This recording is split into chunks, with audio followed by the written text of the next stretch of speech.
Anong nabibigyan si mama? Ayan, pasyal tayo sa... Anong bansa to? China? Sa Korea tayo na nasa Korea. Kat, dito ka banda para makita mo yung mga bahay. Hindi, dito maglakad. Yan. Dito? Para makita mo yun, ito yung mga ilaw na may bahay. Ang ganda ng background. Diba? Sige, sama mo siya yan. Ang dami ni nanay gusto magagaya.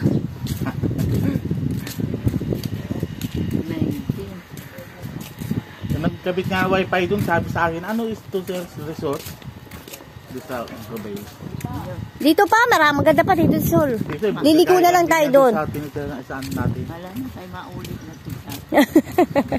So, balik na tayo. Pagbalik doon. Oo. Dito na, ikot na tayo. Ikot lang tayo.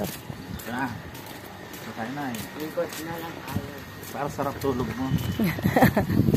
Dito, kitang-kita din. Oo. Yung gusto na ko na mo daw mga ilaw. Kakasabi ni nanay yung sa ating blue.